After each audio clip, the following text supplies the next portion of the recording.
घने और सुंदर जंगलों के बीचों बीच एक शांत नदी बह रही थी। सुबह का समय था और सूरज की हल्की रोशनी पेड़ों के बीच से निकलकर पानी पर पड़ रही थी, जिससे पानी चमक रहा था। तभी अचानक हवा थम गई और पूरे जंगल में एक अजीब सी शांति छा गई।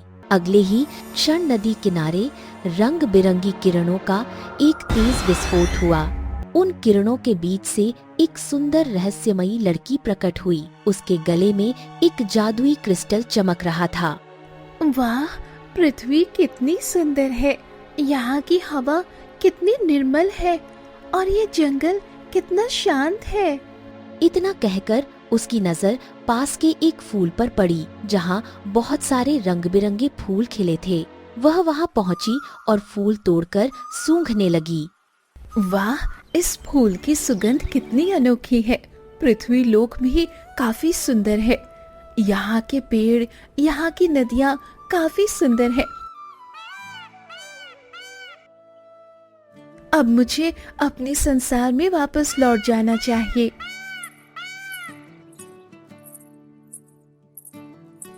वह नदी के किनारे आ गई और अपने क्रिस्टल की मदद से वापस जाने की कोशिश करने लगी, लेकिन इस बार कोई प्रकाश नहीं फैला।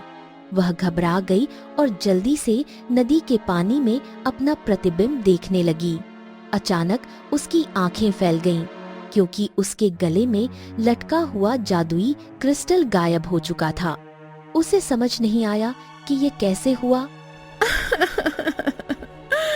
अरे ये क्या, मेरा क्रिस्टल कहाँ गया? मैं बिना क्रिस्टल के अपने घर कैसे जाऊंगी? वह वहीं बैठ गई और रोने लगी। जंगल की हवा फिर से चलने लगी, लेकिन अब चारों ओर एक अजीब सा सन्नाटा था। तभी अचानक फिर से रंग बिरंगी किरणें चमकी और उनके बीच से एक रहस्यमय पुरुष प्रकट हुआ। उसका चेहरा तेजस्वी था और उसकी आंखों में एक अलग ही चमक थी। तुम इस दुनिया की नहीं हो, तुम्हें यहाँ नहीं आना चाहिए था। मैं सिर्फ इस दुनिया को देखने आई थी। अब मैं वापस जाना चाहती हूँ, लेकिन मेरा क्रिस्टल खो गया है। जब तक तुम्हें तुम्हारा जादुई क्रिस्टल नहीं मिलेगा, तुम वापस नहीं जा सकती। अब तुम्हें अपनी किस्मत के भरोसे रहना होगा। इतना कहकर वह पुरुष रंग बिरंगी रोशनी में गायब हो गया। नदी फिर से शांत हो गई और जंगल पहले जैसा हो गया। यह लड़की कौन थी? वह किस संसार से आई थी? उसका जादुई क्रिस्टल कहाँ खो गया? और वह रहस्यमय पुरुष कौन था? यह केवल कोई संयोग था या किसी बड़ी नियति की शुरुआत? 20 वर्षीय रोहन अपनी टूटी फूटी झोपड़ी में बैठा था। वह पूरे दिन जमींदार के यहाँ काम करके लौटा था और उसके चेहरे पर थकान साफ दिख रही थी। उसके माता पिता गंगा और हरिदास एक कोने में बैठे थे। दोनों बूढ़े और कमजोर हो चुके थे और कई दिनों से ठीक से खाना नहीं खा पाए थे। उनकी यह हालत इसलिए थी क्योंकि जमींदार उनकी जमीन छीन चुका था। रोहन मजबूरी में उसके यहाँ काम करता था और साथ ही समय निकालकर जंगल से लकड़ी भी काट कर लाता था ताकि घर का गुजारा हो सके। उस दिन भी वह कुछ खाना लेकर आया था और अपने माता पिता के सामने रख दिया। माँ, मैं आ गया हूँ। आज बहुत मेहनत करनी पड़ी, लेकिन मैं आपके लिए कुछ खाने को लेकर आया हूँ। आप दोनों पहले ये खा लीजिए। बेटा, तू दिन भर इतनी मेहनत करता है, हमें अच्छा नहीं लगता कि तू हमारे लिए इतना कष्ट उठाए। हम तेरे ऊपर बोझ बन गए हैं। ऐसा मत कहो माँ, आप दोनों मेरे लिए सब कुछ हो। अगर मैं मेहनत नहीं करूँगा तो आपका ख्याल कौन रखेगा? मैं चाहता हूँ कि आप दोनों को अब कोई तकलीफ ना हो। बेटा, जब हमारे पास अपनी जमीन थी, तब हमें किसी के आगे हाथ फैलाने नहीं पड़ते थे, लेकिन जमींदार ने सब छीन लिया और आज हम इस हालत में पहुंच गए हैं। पिताजी, आप चिंता मत कीजिए। मैं एक दिन हमारी जमीन वापस लेकर आऊंगा, चाहे इसके लिए मुझे कितनी भी मेहनत क्यों ना करनी पड़े। हमें तेरी चिंता ज़्यादा है बेटा। तू खुद को इतना मत थका, तू ही हमारी उम्मीद है। मैं ठीक हूँ माँ। जब तक आप दोनों मेरे साथ हो मुझे कोई कमजोरी महसूस नहीं होती। उस रात रोहन अपने माता पिता के पास बैठा रहा। वह सोच रहा था कि किसी भी तरह उसे उनकी जिंदगी बदलनी है और वह इसके लिए पूरी कोशिश करेगा। अगले दिन सुबह होते ही रोहन कुल्हाड़ी लेकर जंगल की ओर निकल गया। कुछ देर बाद वह जंगल के अंदर पहुंचा और एक पेड़ के पास जाकर खड़ा हुआ और जैसे ही लकड़ी काटने चला तभी उसके कान में किसी की आवाज सुनाई दी। अरे, इस सुनसान जंगल में किसकी आवाज सुनाई दे रही है? चलो चलकर देखता हूँ। कुछ कदम आगे जाने के बाद वह एक पेड़ के पास पहुंचा। वहां एक लड़की बैठी हुई रो रही थी। उसके चेहरे पर डर और दुख साफ दिखाई दे रहा था। रोहन यह देखकर हैरान रह गया क्योंकि उसने उस लड़की को पहले कभी नहीं देखा था। कौन हो तुम और यहाँ बैठकर क्यों रो रही हो?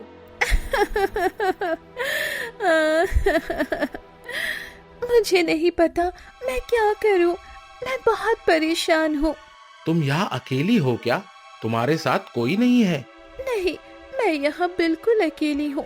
मेरा इस दुनिया में कोई नहीं। डरो मत, मैं तुम्हें कोई नुकसान नहीं पहुँचाऊंगा। तुम आराम से मुझे सब सच बताओ। तुम सुनकर शायद विश्वास नहीं करोगे, लेकिन मैं इस दुनिया की नहीं हूँ। क्या मतलब? मैं दूसरी दुनिया से आई हूँ। मेरे पास एक जादुई क्रिस्टल था। वो कोई साधारण चीज नहीं थी। उसकी मदद से हम किसी भी दुनिया में जा सकते हैं। मैं उसी के सहारे यहाँ आई थी, लेकिन यहाँ आने के बाद वो मुझसे खो गया। अब मैं उसके बिना वापस नहीं जा सकती।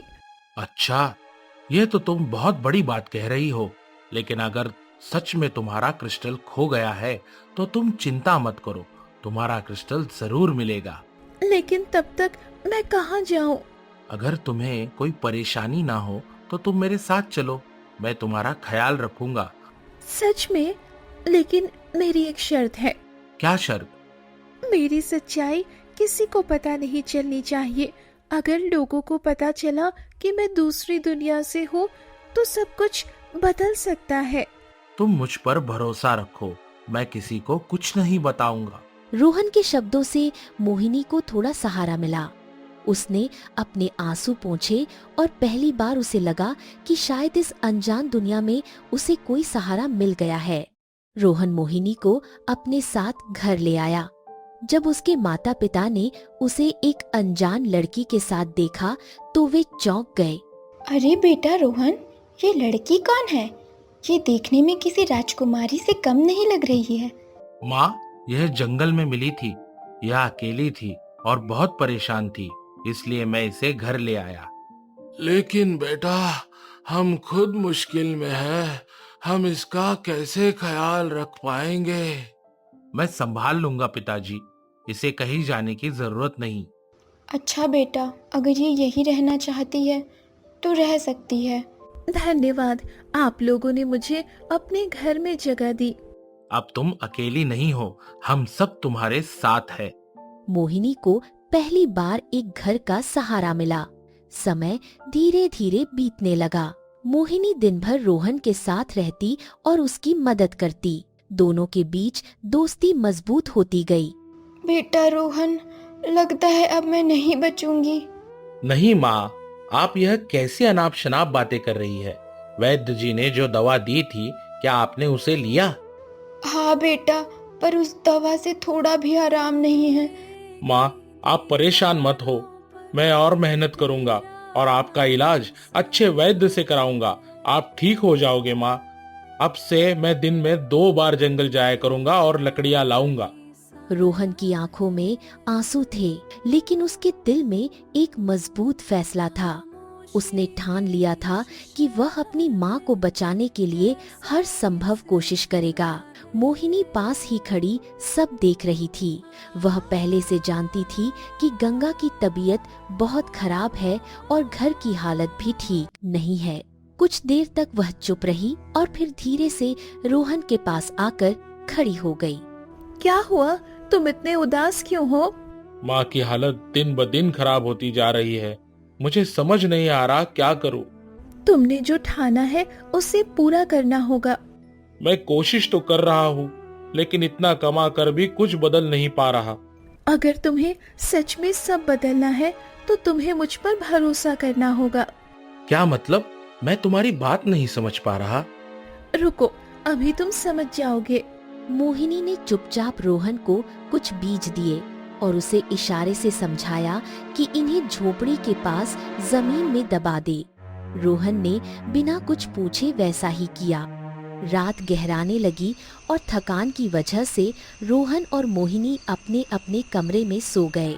जब रोहन की आंख खुली तो उसे बाहर कुछ अलग सा महसूस हुआ। वह जल्दी से झोपड़ी के बाहर आया और सामने का नजारा देखकर हैरान रह गया। वहाँ एक अजीब सा पेड़ खड़ा था जिसे उसने पहले कभी नहीं देखा था। उसकी शाखाओं पर चमकते हुए अनोखे फल लगे थे और हल्की रोशनी फैल रही थी। अरे यह पेड़ यहाँ कैसे आया? कल तो यहाँ कुछ भी नहीं था। यही वो बीज है जो मैंने तुम्हें दिए थे। लेकिन यह इतना अलग क्यों है? ये कोई साधारण पेड़ नहीं है, इसका फल बहुत खास है। कैसे खास? मैं तुम्हारी बात समझ नहीं पा रहा। अगर कोई बीमार इंसान इन्हें खा ले तो वो जल्द ही ठीक हो सकता है, और अगर कोई स्वस्थ इंसान खाए तो उससे बीमारियां जल्दी नहीं होंगी। तो इसका मतलब मेरी माँ ठीक हो सकती है? हाँ, पहले उन्हें ये फल खिलाओ। रोहन ने मोहिनी के बताए अनुसार पेड़ से फल तोड़े और अपनी माँ को खिलाए। कुछ ही समय में उनकी तबीयत में सुधार होने लगा। यह देखकर रोहन के मन में उम्मीद जाग उठी। अगले दिन वह कुछ फल लेकर गांव गया। लोगों ने उन चमकते हुए अनोखे फलों को देखा तो हैरान रह गए। धीरे धीरे सभी लोग उन फलों को खरीदने लगे और कुछ ही देर में सारे फल बिक गए। रोहन बहुत सारा पैसा लेकर घर लौटा। माँ, देखो ना, आज मैं क्या लेकर आया हूँ। इन फलों की वजह से मुझे इतना पैसा मिला है कि अब हमें किसी के सामने हाथ फैलाने की जरूरत नहीं पड़ेगी। इतना सारा धन बेटा, मैंने अपने जीवन में कभी इतना पैसा एक साथ नहीं देखा। लगता है जैसे भगवान ने हमारी सुन ली। बेटा, आज पहली बार लग रहा है कि हमारी किस्मत सच में बदल सकती है, वरना तो हमने हमेशा दुख ही देखा है। पिताजी, अब सब बदल जाएगा। मैं रोज इन फलों को बेचूंगा और आप दोनों को कभी किसी चीज की कमी नहीं होने दूंगा। बस बेटा, तू अपना ख्याल रख, हमें तुझसे ज्यादा कुछ नहीं चाहिए। समय बीतने लगा। हर दिन पेड़ पर नए फल लगते और रोहन उन्हें पूरे गांव में बेचता। अब उन फलों की मांग बढ़ने लगी थी और धीरे धीरे उनकी गरीबी खत्म होने लगी। उनकी झोपड़ी की जगह एक अच्छा घर बन गया और अब उन्हें किसी के सामने झुकना नहीं पड़ता था। बेटा, आज पहली बार लग रहा है कि हमारी किस्मत सच में बदल सकती है, वरना तो हमने हमेशा दुख ही देखा है। अब हमें किसी के आगे झुकना नहीं पड़ेगा, ना ही किसी की बुरी नजर सहनी पड़ेगी। यह सब मोहिनी की वजह से हुआ है। अगर वह हमारी जिंदगी में नहीं आती तो शायद हम आज भी उसी हालत में होते। रोहन उस दिन बहुत खुश था। उसके चेहरे पर लंबे समय बाद सुकून दिखाई दे रहा था। मोहिनी, तुम्हें पता है, मेरे गांव में एक ऐसी जगह है जहां जाकर मन को बहुत सुकून मिलता है। जब भी मैं परेशान होता हूँ, मैं वहीं चला जाता हूँ। सच में? कैसी जगह है वो? बहुत शांत है। वहाँ कोई शोर नहीं होता, बस हवा की आवाज और पेड़ की सरसराहट सुनाई देती है। वहाँ बैठकर लगता है जैसे सारी परेशानियां खत्म हो गई हो। हाँ, मैं चलूंगी। दोनों धीरे धीरे उस जगह की ओर चल पड़े। कुछ ही देर में वे उस जगह पहुंच गए। मैं जब भी वहां जाता हूँ ना, मुझे लगता है कि मेरी सारी परेशानियां थोड़ी देर के लिए खत्म हो गई है। लेकिन इस बार सब कुछ अलग लग रहा है। क्यों? क्या अलग है? क्योंकि इस बार मैं अकेला नहीं हूँ, तुम मेरे साथ हो। तुम बहुत बदल गए हो रोहन। हाँ, शायद क्योंकि मेरी जिंदगी में तुम आ गई हो। पहले मैं सिर्फ जिम्मेदारियों में उलझा रहता था। मुझे लगता है कि मेरे पास कुछ अपना भी है। मोहिनी, अगर तुम ना आती तो शायद मैं आज भी वही होता। हाँ, अगर तुम भी मुझे नहीं मिलते तो पता नहीं मेरा क्या होता। मैं भी यहाँ आकर अकेली नहीं रही। पता है, कभी कभी मुझे डर लगता है किस बात का डर लगता है? कि कहीं तुम चली तो नहीं जाओगी ना। तुम्हारे आने से हमारे घर की रौनक बढ़ गई है। मैं चाहता हूँ कि तुम हम लोगों से दूर न जाओ। मोहिनी चुपचाप उसकी बातें सुन रही थी। उसके चेहरे पर हल्की उदासी थी, क्योंकि वह जानती थी कि एक दिन उसे जाना ही होगा। हर चीज हमेशा एक जैसी नहीं रहती रोहन। समय के साथ वो बदलता है। ये प्रकृति का नियम है। लेकिन कुछ चीजें दिल में हमेशा रहती है, और तुम मेरे दिल में हमेशा रहोगी। उधर जमींदार अपनी हवेली में आराम से बैठा हुआ था। उसके चेहरे पर घमंड साफ दिखाई दे रहा था। तभी उसका नौकर जल्दी जल्दी अंदर आया।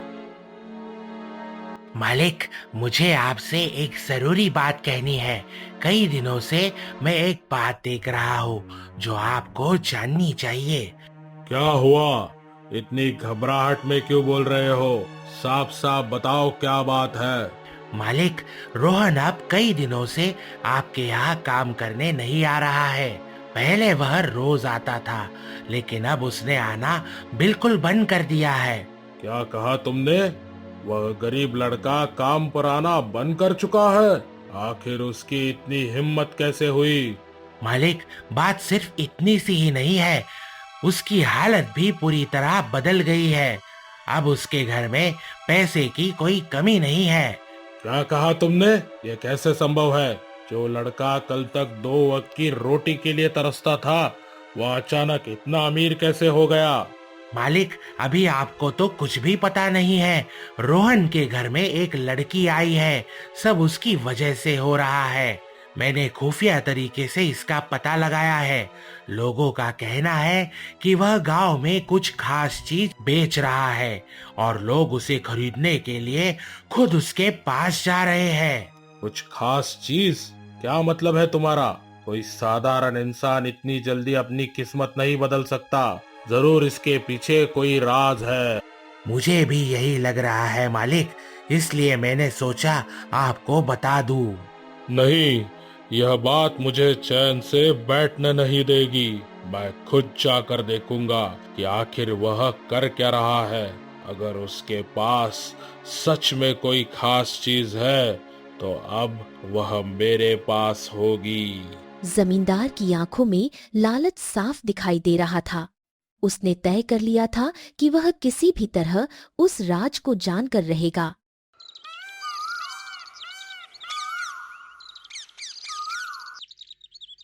अगली सुबह जमींदार रोहन के घर के सामने आकर खड़ा हो गया। उसने चारों ओर नजर दौड़ाई और नए बने घर को देखकर हैरान रह गया। वह धीरे धीरे आगे बढ़ा और दीवार के पास जाकर अंदर झांकने लगा। अंदर का नजारा देखकर उसकी आंखें फैल गईं। रोहन, गंगा और हरिदास उस जादुई पेड़ से फल तोड़ रहे थे और चारों ओर फलों का ढेर लगा हुआ था। उन फलों की चमक दूर तक दिखाई दे रही थी। वहाँ पर मोहिनी भी थी। जमींदार की नजर उस पर पड़ी। अरे, उसने सही कहा था कि रोहन के घर पे कोई लड़की आई है। जमींदार ने सब देख लिया था। उसे समझ आ गया कि असली राज उस पेड़ में नहीं बल्कि मोहिनी में है।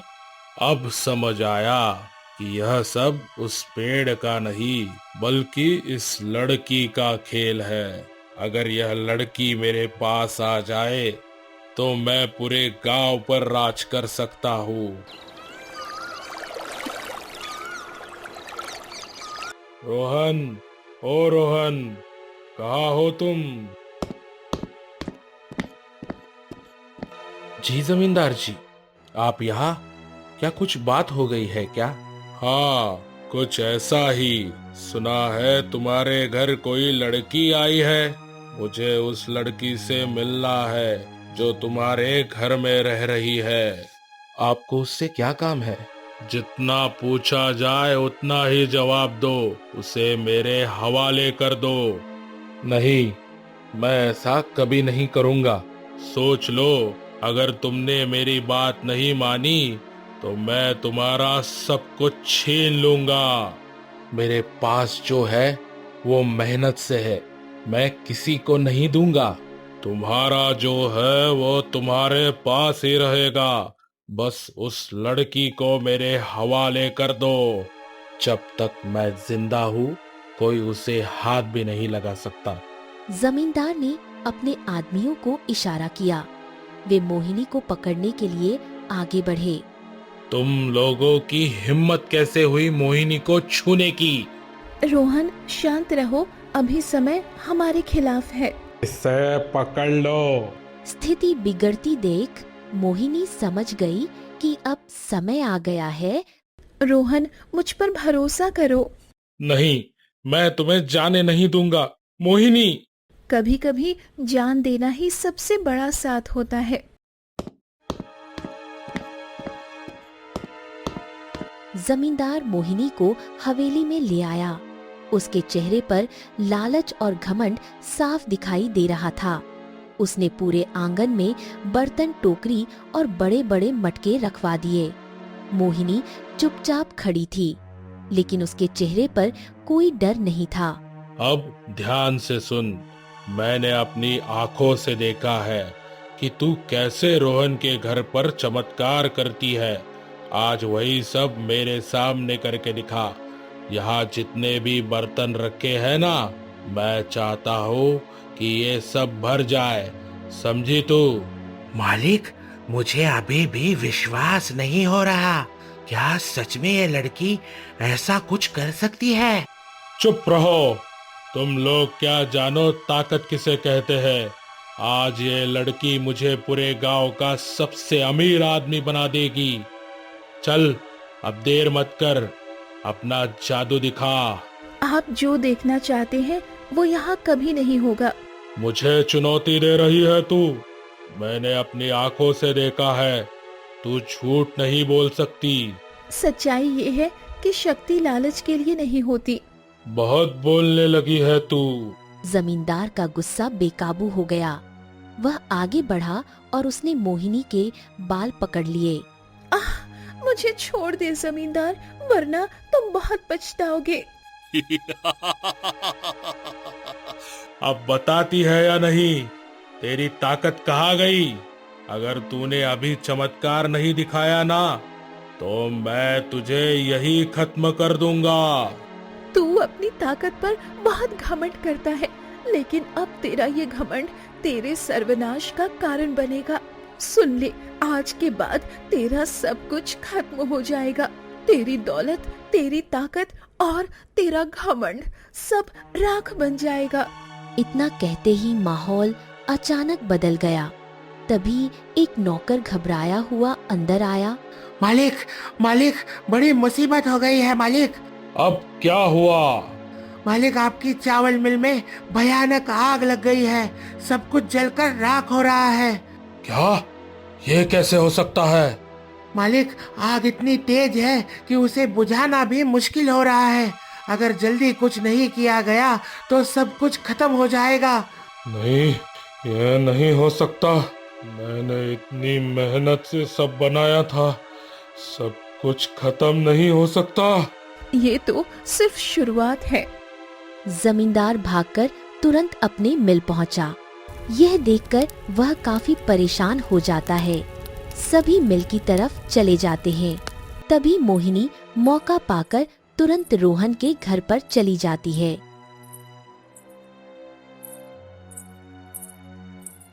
अरे, आ गई तुम ठीक तो हो ना? पता है, मैं बहुत परेशान हो रहा था, क्योंकि मैं जानता हूँ जमींदार कितना क्रूर है। तुम परेशान मत हो, मुझे कुछ नहीं हुआ। मैं बिल्कुल ठीक हूँ। नहीं, अब तुम्हारा यहाँ रहना सही नहीं है, क्योंकि जमींदार कभी भी आ सकता है। अब तुम्हें सुरक्षित रहने के लिए एक ही उपाय है, तुम मेरे साथ जंगल चलो। हम वहीं पर कुटिया बनाकर कुछ दिन छुप कर रहेंगे। तुम परेशान मत हो, जमींदार अब हमारा कुछ भी नहीं कर पाएगा। नहीं मोहिनी, तुम अभी उस जमींदार को नहीं जानती हो। वह कितना गुरूर में है, वह कुछ भी कर सकता है। इसलिए तुम मेरे साथ चलो, अब यहाँ रहना उचित नहीं है। रोहन के जिद करने पर मोहिनी रोहन के साथ जंगल की ओर चल देती है। धीरे धीरे वह जंगल के अंदर पहुंच जाते हैं।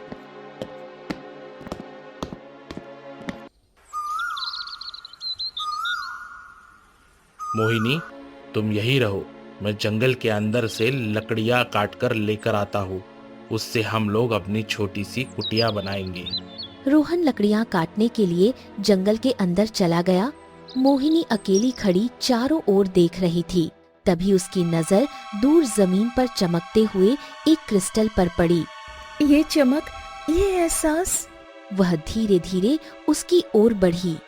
जैसे ही वह उसके पास पहुंची, क्रिस्टल अचानक हवा में उठा और सीधा उसके गले में आकर जुड़ गया। मुझे मेरा खोया हुआ क्रिस्टल मिल गया। अब मैं अपनी दुनिया में जा सकती हूँ। लेकिन अगले ही पल उसके चेहरे की खुशी धीरे धीरे उदासी में बदल गई। लेकिन मैं रोहन को कैसे छोड़कर जाऊं? उसने मेरे लिए इतना कुछ किया है, मुझे सहारा दिया। जब मैं अकेली थी तब वही मेरे साथ खड़ा था। क्या मैं उसे ऐसे छोड़कर चली जाऊं? काश मैं यहाँ थोड़ी और देर रुक पाती। लेकिन अगर मैं रुकी तो ये दुनिया सुरक्षित नहीं रहेगी। वह कुछ पल वहीं खड़ी रही। उसकी आंखों में संघर्ष साफ दिखाई दे रहा था। काश मैं यहाँ थोड़ी और देर रुक पाती। लेकिन अगर मैं रुकी तो ये दुनिया सुरक्षित नहीं रहेगी। शायद यही सही है। सच्चा साथ हमेशा साथ रहने से नहीं होता। रोहन, मुझे माफ कर देना। उसकी आंखों से आंसू बहने लगे। वे आखिरी बार उस दिशा में देखती है जहां रोहन गया था। तुमने मुझे जो दिया वो मैं कभी नहीं भूलूंगी, और अगर किस्मत ने चाहा तो हम फिर जरूर मिलेंगे। अगले ही पल उसके चारों ओर तेज रोशनी फैल गई और वह रंग बिरंगी किरणों में बदलकर हमेशा के लिए गायब हो गई। कुछ देर बाद रोहन लकड़ियां लेकर वापस लौटा, लेकिन वहां मोहिनी नहीं थी। चारों ओर सन्नाटा था। मोहिनी, मोहिनी, तुम कहाँ हो? देखो मैं वापस आ गया हूँ। मोहिनी, देखो, मजाक मत करो, बाहर आ जाओ। लेकिन कोई जवाब नहीं आया। यह कहाँ चली गई? अभी तो यही थी। मोहिनी, ऐसा मत करो, सामने आ जाओ, मुझे डर लग रहा है। धीरे धीरे उसकी आवाज रोने में बदल गई। तुम मुझे छोड़कर नहीं जा सकती। मैंने तुमसे कहा था ना, मैं तुम्हारे बिना नहीं रह सकता। क्यों चली गई तुम? रोहन का रोना पूरे जंगल में गूंजने लगा। तभी अचानक उसके सामने एक तेज रोशनी प्रकट हुई। वहाँ एक दिव्य पुरुष प्रकट हुए। कौन है आप? डरो मत रोहन। आप कौन है? मैं इस जंगल का रक्षक हूँ और मैं जानता हूँ तुम किसे ढूंढ रहे हो। तो आपको पता है मोहिनी कहाँ है? हाँ, बताइए, जल्दी बताइए ना, वह कहाँ है? मैं उसे वापस ले आऊंगा। वह अब इस दुनिया में नहीं है। यह सुनते ही रोहन जैसे टूट गया। नहीं, ऐसा मत कहिए, वह मुझे छोड़कर नहीं जा सकती। उसका जाना जरूरी था। वह इस दुनिया की नहीं थी और उसका क्रिस्टल मिलते ही उसे अपने संसार में लौटना ही था। तो वह सच में चली गई, लेकिन उसका साथ, उसका एहसास, वह हमेशा तुम्हारे साथ रहेगा। अब मैं क्या करूंगा? मैं तो उसके बिना जी ही नहीं सकता। सच्चा प्रेम किसी के साथ रहने में नहीं, बल्कि उसे समझने से होता है, और तुमने उसे सच्चे दिल से चाहा है। रोहन चुप हो गया। उसकी आंखों से आंसू बह रहे थे। अब अपने घर लौट जाओ। तुम्हारा रास्ता अभी खत्म नहीं हुआ है। अभी तुम्हें बहुत कुछ करना है। क्या वह कभी वापस आएगी? शायद किसी और रूप में। रोहन भारी दिल के साथ वहां से चला गया।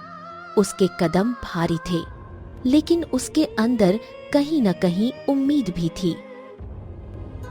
क्या मोहिनी से फिर कभी मिल पाएगा रोहन? क्या मोहिनी को रोहन की याद आएगी? आखिर किस दुनिया से आई थी मोहिनी? इसका अगला भाग देखने के लिए हमारे साथ जुड़े रहिए